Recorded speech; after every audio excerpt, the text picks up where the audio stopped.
न्यायालयाने गोकुळ बाबतीत एक महत्वाचा निर्णय दिलाय, ज्यामुळं अवसायनात निघालेल्या दूध संस्थांना आता मतदानाचा अधिकार मिळणार आहे. हा निर्णय साधा सुद्धा नाही. ज्या अर्थी या संस्था मतदानास पात्र ठरत आहेत, त्या अर्थी गोकुळ निवडणूक राजकीय संघर्ष टाळून बिनविरोध होणार की काय, असं आता राजकीय तज्ञांचं मत बनलंय. या एका निकालाने गोकुळच्या राजकारणाची सगळी समीकरणे बदलवून टाकले. या नव्या समीकरणामुळे आज हसन मुश्रीफ, सतेज पाटील, विनय कोरे यांची बार्गेनिंग पॉवर आता खरंच वाढणार काय?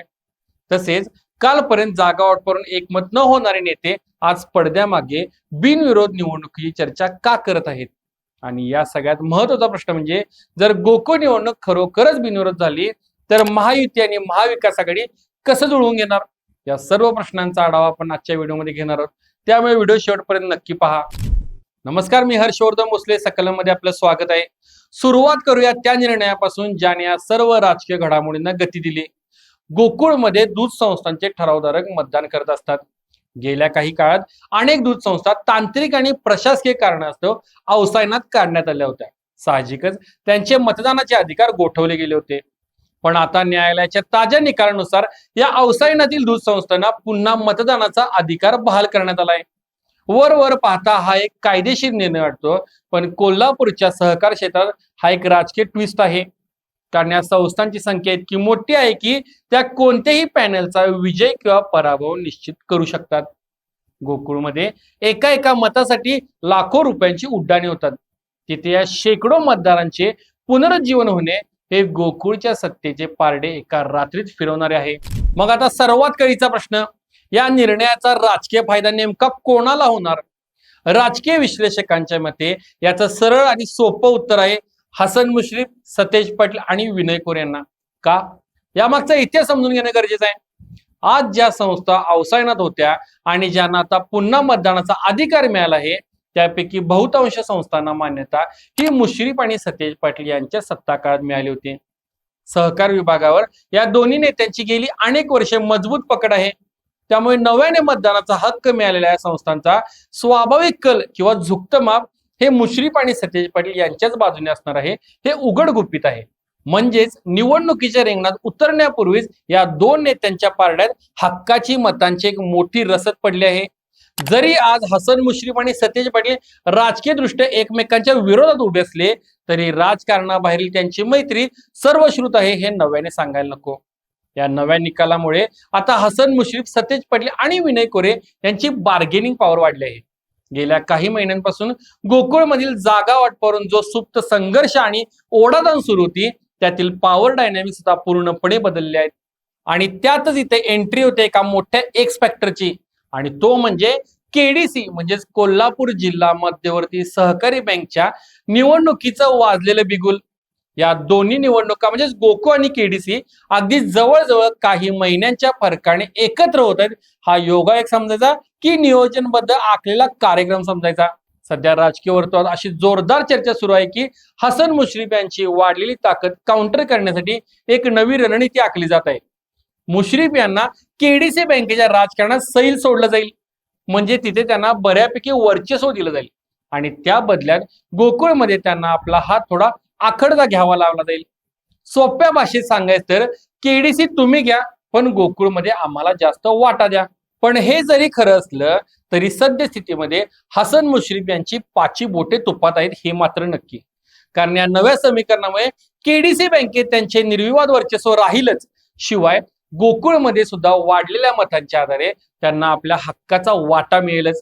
मुश्रीफ साहेबांसाठी ही विन विन सिच्युएशन ठरत आहे. आता वळूया सतेज पाटील यांच्याकडे. राज्यात महायुतीचे सरकार आल्यानंतर आणि हसन मुश्रीफ यांनी महायुतीमध्ये प्रवेश केल्यानंतर कोल्हापूरच्या राजकारणात सतेज पाटील कुठेतरी एकाकी पडले आहेत काय, असं चित्र निर्माण झालं होतं. पण गोकुळच्या राजकारणाचे नियम वेगळे असतात. अवसायनातील संस्थांच्या मतदानाचा हक्क परत मिळाल्यामुळे सतेज पाटील यांची ताकद पुन्हा एकदा लक्षणीयरित्या वाढली आहे. महायुतीकडे राज्याची सत्ता असली तरी गोकुळच्या ग्रासरूट नेटवर्कवर सतेज पाटलांची जी पकड आहे ती या निकालाने पुन्हा एकदा सिद्ध केली आहे. त्यामुळे त्यांना डावलून गोकुळमध्ये कोणतीही राजकीय खेळी करणे आता महायुतीलाही शक्य राहिलेलं नाही. आणि त्यामुळे सध्या संपूर्ण जिल्ह्यात एकच चर्चा आहे, गोकुळ निवडणूक बिनविरोध केली जाईल. याची प्रमुख 4 कारणे आहेत ती पाहूयात. पहिलं कारण म्हणजे राजकीय लढाईने आलेला थकवा. गेल्या 2 वर्षापासून गोकुळ निवडणुकीत राज्य नेतृत्वाने थेट हस्तक्षेप करायला सुरुवात केली. शेवटी तडजोड म्हणून महायुतीचा गोकुळचा अध्यक्ष त्यांनी केला, हे सर्वांना माहित आहे. त्यानंतर गोकुळच्या निवडणुकीच्या हालचाली सुरू झाल्या. तोपर्यंत महायुतीचे वर्चस्व गोकुळवर यावे यासाठी न्यायालयीन लढाया आणि शाह काढशाचं राजकारण सुरू झालं. महायुतीतील नेत्यांचे परस्पर वादविवाद आणि कुरघोड्या एवढ्या टोकाला पोहोचले होते की ते काय आता संपण्याची चिन्ह दिसत नाहीत. थोडक्यात गोकुळमधून राजकीय संघर्ष प्रचंड चिघळलाय. जिल्ह्यातील दूध संस्था प्रतिनिधी कार्यकर्ते वैतागले असून त्यांचा दंगा सुरू आहे. त्यामुळे प्रदीर्घ राजकीय लढाई सुरू करून नेत्यांची सुद्धा थकल्यासारखी अवस्था झाली आहे. त्यामुळे तडजोड करा आणि सत्ता भोगा हा सोयीचा मार्ग त्यांना आता जवळचा वाटू लागलाय. कारण नंबर 2, क्रॉस वोटिंगचा भयंकर धोका. सहकारातला हा सर्वात मोठा फॅक्टर आहे. गोकुळमध्ये मतदान करणाऱ्या दूध संस्थांची भूमिका खूपच गुंतागुंतीची असते. सध्या मतदानास पात्र असणाऱ्या संस्थांच्या संचालकांचे एकाच वेळी 2-3 वेगवेगळ्या नेत्यांशी संबंध असतात. उदाहरणार्थ, एखादा संस्थेचा अध्यक्ष सतेज पाटलांचा समर्थक असेल, पण त्यातील संचालक हा विनय कोरे किंवा मुश्रीफांचे मानणारे असू शकतात. जर प्रत्यक्ष निवडणूक लागली तर गुप्त मतदानामुळे प्रचंड प्रमाणामध्ये क्रॉस वोटिंग होण्याची शक्यता आहे. कुणाची मते कुणाला जातील याचा अंदाज बांधणे अशक्य आहे. या धोक्यामुळे आणि अनिश्चिततेमुळे सर्वच नेत्यांना मोठा मनस्ताप होत आहे. हा धोका टाळण्याचा एकमेव मार्ग म्हणजे निवडणूक बिनविरोध करणं. कारण नंबर 3, भाजपच्या हाताबाहेर गेलेली परिस्थिती. सुरुवातीला भाजपचा प्रयत्न होता की गोकुळमधील सर्व सूत्रे स्वतःच्या हातात ठेवायची. महायुतीच्या माध्यमातून काँग्रेसच्या वर्चस्वाला धक्का देण्याची त्यांची रणनीती होती.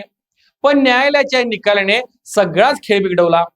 अवसायनातील संस्थांना मतदान मिळाल्यामुळे मूळ काँग्रेस राष्ट्रवादीच्या म्हणजे सध्याचे मुश्रीफ आणि सतेज पाटील विचारधारेतील पारंपरिक मतदारांचे पारडे जड झाले. त्यामुळे भाजपने हे ओळखले आहे की ताकदपणाला लावूनही जर अपेक्षित यश मिळणार नसेल तर परिस्थिती हाताबाहेर जाण्यापूर्वी अस्तित्वात असलेल्या नेत्यांशी जुळू घेणं अधिक शहाणपणाचं आहे. कारण नंबर 4, निवडणुकीचा अवाढव्य खर्च. हे एक असं सत्य आहे ज्यावर कुणीही उघडपणे बोलत नाही. गोकुळची निवडणूक ही विधानसभेपेक्षाही अधिक खर्चिक मानली जाते. ठरावधारकांची बडदास्त ठेवणे, त्यांना सहलीवर पाठवणे आणि ऐन मतदानाच्या वेळी होणारी पैशांची उधळपट्टी आता नेत्यांची आवाक्याबाहेर जाऊ लागली आहे. निवडणुकांचा खर्च पाहता पुन्हा कोट्यावधी रुपये पाण्यात घालण्यापेक्षा जागांचे वाटप करून सत्ता मिळवणे हा एक व्यावहारिक निर्णय नेत्यांना वाटत आहे. आता पाहूयात की समजा निवडणूक बिनविरोध झालीच तर यातून निर्माण होणारे नवीन आणि गुंतागुंतीचे प्रश्न कोणते? भाजप आणि सतेज पाटील एकत्र येणार का?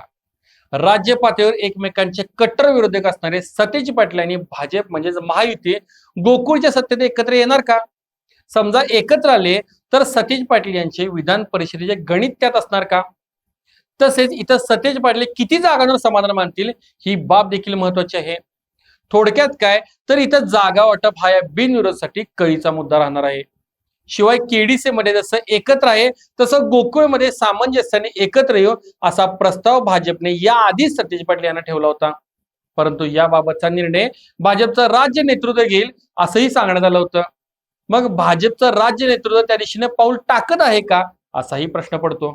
आणखी एक प्रश्न निर्माण होतो, तो म्हणजे स्वयंभू नेत्यांचे समाधान कसे होणार? गोकुळचे सर्व नेते म्हणजे स्वयंभू नेते आहेत. प्रत्येक नेता स्वतःच एका पक्षासारखा वावरतो.